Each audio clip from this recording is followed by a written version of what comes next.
जय बाबरी दोस्तों, हमारे YouTube चैनल एस के मंत्र साधना में आपका स्वागत है। जिन लोगों ने इस YouTube चैनल को सब्सक्राइब नहीं किया है वो कृपया करके सब्सक्राइब कर ले ताकि हमारी हर वीडियो हर अपडेट आप तक पहुंच सके। जानकारी उन लोगों तक पहुंचाए जिनको वास्तव में इस जानकारी की ज़रूरत है। तो आज की वीडियो रहेगी हमारी कि जिनको नहीं पता कि हमारी कुलदेवी कौन है तो वो क्या उपाय करें। जिनको पता है हमारी कुलदेवी कौन है वो ये उपाय करें। तो उपायों को ध्यान से सुनना कि एक बात आप ध्यान से रखना कि अपना जो मेन दरवाज़ा होता है घर से बाहर निकलते समय दाईं तरफ और घर के अंदर आते समय बाईं तरफ जो कोना होता है वहाँ पर कुलदेवी का वास होता है। अगर कुलदेवी आपको नहीं पता है कि हमारे घर की कुलदेवी कौन है तो कुलदेवी को जानने के लिए एक बेहतरीन उपाय बताने जा रहा हूँ। इस उपाय से 100% आपको पता चल जाएगा कि आपके घर की कुलदेवी कौन है। या तो सपने के माध्यम से या प्रत्यक्ष आपको कुलदेवी आके बता सकती है या आवाज़ आ सकती है कि मैं आपके घर की कुलदेवी हूँ, या सपने के माध्यम से बताएगी कि मैं आपकी घर की कुलदेवी हूँ। हो सकता है कि वो आपके किसी परिवार के सदस्य से मुख से बोल के भी बता सकती है कि मैं आपकी घर की कुलदेवी हूँ, मेरी पूजा करो और इस तरह पूजा करो, आपके घर में फ़ायदा होगा।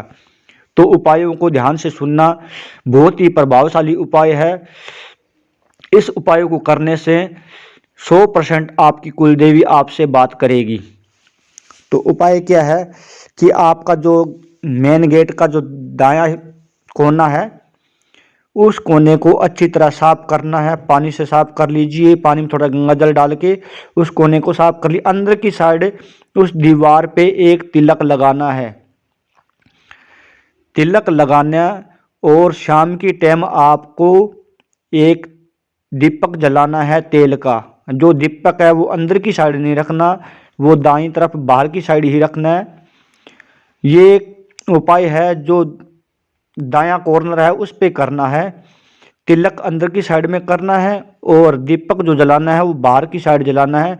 ये उपाय आपको लगातार 11 दिन तक करना है और आपको प्रार्थना करती है, हे मेरे घर की कुलदेवी माँ, मैं आपको नहीं जानता कि मेरे घर की कुलदेवी कौन है, कृपया करके मुझे बताएं, सपने के माध्यम से बताएं या प्रत्यक्ष बताएं या किसी सदस्य के मुख से बोल के बताएं कि मेरे घर की कुलदेवी कौन है, ताकि हम आपकी पूजा पाठ अच्छी तरह कर सके, हमारे घर में जो ग्रह क्लेश है उसे मिटा सके, जो घर में दिक्कतें आ रही हैं उसको दूर कर सकें। ये आपको प्रार्थना करनी है। ये प्रार्थना आपको लगातार 11 दिन तक करनी है। 11 दिन के अंदर आपको अपने आप पता चल जाएगा कि आपकी घर की कुलदेवी कौन है। या तो वो सपने के माध्यम से बताएगी, या आपको कोई आवाज़ आ सकती है, या किसी के घर के किसी सदस्य के मुख से बोल के बता देगी कि मैं आपकी घर की कुलदेवी हूँ, मेरी पूजा इस तरह करिए। ये तो हो गया पहला उपाय जिनको नहीं पता था कि हमारे घर की कुलदेवी कौन है। जिनको नहीं पता वो ये उपाय करें। अब सुनो दूसरा उपाय। जिनको पता है कि हमारे घर की कुलदेवी ये है, कोई नाम करके मान लो, जैसे हमारे घर की कुलदेवी ब्रह्माणी माता है तो मैं ब्रह्माणी माता के लिए उपाय बता देना चाहता हूँ। ब्रह्माणी माता जो राजस्थान में पल्लू धाम है वहाँ की देवी है, जो हमारे घर की कुलदेवी है। किसी की भी कुलदेवी हो तो वो आप ध्यान से सुनना इस वीडियो को, वो अपनी कुलदेवी को घर में वास करवा सकते हैं, घर में विराजमान कर सकते हैं। किस विधि से? जो घर की कुलदेवी होती है वो हमारी दादी की तरह होती है, जो हमारे घर के मुखिया होते हैं उस तरह हमारे घर की कुलदेवी होती है। कुलदेवी बनती कैसे है? जैसे 3-4 पीढ़ी से सेवा चल रही हो किसी देवी की, वो हमारे घर की कुलदेवी मानी जाती है। तो वीडियो को पूरा देखो। ये दूसरा उपाय सुन लो ध्यान से। आपको क्या करना, पूजा स्थान पे एक नारियल रखना है। नारियल रख के आपको नारियल रखना है, लाल कपड़े में लपेट के उस पे ऊपर थोड़ी सी मोई लपेट देनी है। उसके अंदर आपको 21 रुपये डालने हैं। लाल रंग का कपड़ा होना चाहिए। जिनकी कुलदेवी के कैसा कपड़ा लगता हो वो उसके हिसाब से कपड़ा लगा सकते हैं। हमारी कुलदेवी के लाल कपड़ा लगता है तो मैं हमारे घर की कुलदेवी के बारे में बता रहा हूँ उसके बारे में। तो आप अपनी कुलदेवी के हिसाब से कपड़ा ले सकते हैं। मोड़ी बांधनी है, मोड़ी के अंदर आपको 21 रुपये बांधने हैं, यानी कि 21 रुपये के अरदास बांधनी है। और आपको प्रार्थना करनी है कि हे मेरे घर की कुलदेवी माँ, मैं आपके स्थान पे आ रहा हूँ 11 दिन की साधना करके। ये आपको नारियल 11 दिन तक आपके घर के मंदिर में रखना है और प्रार्थना करनी है कि 11 दिन के बाद मैं आपके सिद्धपीठ आ रहा हूँ। जो कुलदेवी के भोग लगता है वो भोग आपको लेके जाना है, चाहे वो खीर चूरमा को, चाहे वो पुए का हो, चाहे लड्डू का हो, चाहे मिठाई, कोई प्रकार के भोग हो, वो भोग लेके जाना, आपको घर पे बना के लेके जाना है। ठीक है, आप उसमें घर में मान लो रोटी के आप चूरमा भी बना सकते हो, जैसे रोटी बना ली आपने, उसका चूरमा बना लिया, या घर में हलवे का भोग बना लिया, या पुए का भोग बना लिया, या खीर चूरमा बना लिया। ये भोग लगता है लगभग कुल देवियों के। तो ये आपको भोग लेके जाना है, वहाँ जाके आपको पुजारी को ये भोग दे देना है कि ये हमारे घर की कुल देवी है, कृपया इनको ये भोग लगा दीजिए।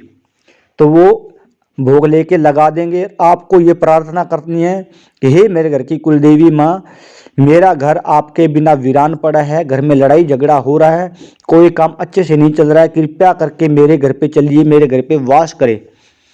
तो वहाँ से आकर आपको घर में जोत जलानी है, कंडे की जोत जलानी है। जो गाय का गोबर होता है उसका कंडा बनता है, उस कंडे की जोत जलानी है आपको।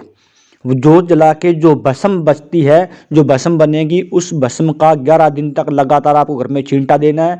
आप सोच भी नहीं सकोगे कि घर में आपका इतनी सुख शांति का माहौल हो जाएगा कि आप देख के हैरान हो जाओगे। कुलदेवी का आपके घर में वास हो जाएगा।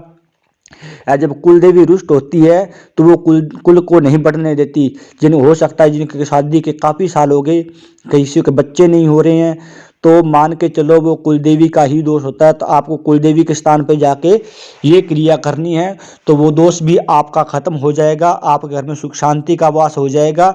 नेक्स्ट इसी प्रकार की जानकारी लेके फिर मिलेंगे, तब तक के लिए। हाँ, एक बात और ध्यान से सुनो, एक किसी का कमेंट भी आया था कि जो नारियल रखा है उस नारियल का क्या करना होता है। तो मैं नारियल बता देता हूँ। जो 11 दिन तक पहले घर पे रखा नारियल, वो नारियल साथ लेकर जाना है। वो भोग प्रसाद के साथ आपको नारियल वहाँ पे कुलदेवी के मंदिर में रखना है, जो सिद्धपीठ होता है वहाँ पर रखना है। वहाँ पर रख कर ये प्रार्थना करनी है कि हे कुलदेवी माँ, आप मेरे घर पे चलो और मेरे घर पे वास करो। ठीक है, नेक्स्ट इसी प्रकार की जानकारी के लेकर फिर मिलेंगे। तब तक के लिए जय बाबेरी, जय बाबेरी, जय बाबेरी शाह।